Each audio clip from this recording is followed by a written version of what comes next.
The Qur'an does not say sunsets in murky water. It's just a matter of sight how we say sunsets in the West. The earliest scholars of Islam from 2nd and 3rd century have proven this.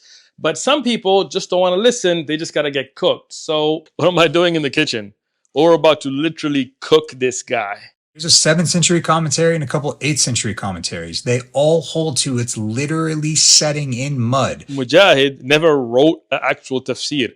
That's why behind him you see the chain of narrators there. Now, look in the chain. It says Abdurrahman. Abdurrahman ibn Ahmad ibn Muhammad al-Hamdani is a weak narrator. So he's so ignorant, he doesn't realize that the screen behind him is showing that the narration is weak.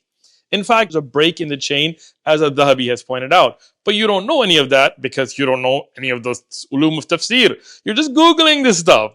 Secondly, the quotes you're giving are in English. If you actually looked at the Arabic, even Mujahid, he's saying that it appeared to him, wajad.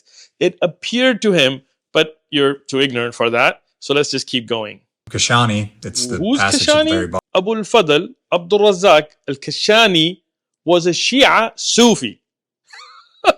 It's a Sufi Shia and it's giving opinions without any evidences.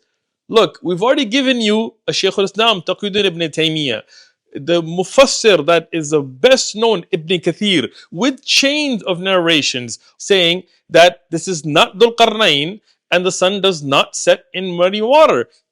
Look, you're embarrassing yourself. But let's look at this. You can just compare the stories side by side. They're the same. The same person who travels as far as the west and the east, who sees the sun settling in murky water. So the book he's quoting, a Christian work that is the Syriac Alexander Romance. So he's claiming the Qur'an copied this work.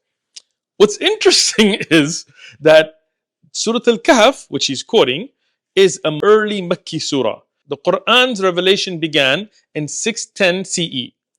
Now, early Meccan surah would be finished by around 615. Now, when was this book written? It was written in 629 to 630.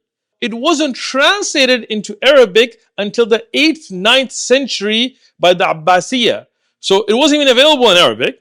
The Prophet ﷺ couldn't even read it, even if it was.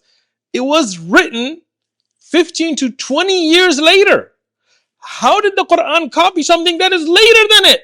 I'm actually going to give you sources, unlike our buddy with my Trust Me Bro source. Theodore Noldaki, foremost authority on the issue of the Syriac writings. Here's a reference right there, so you can look it up. You're an idiot. You're foolish. Stop. You're cooked. Overdone.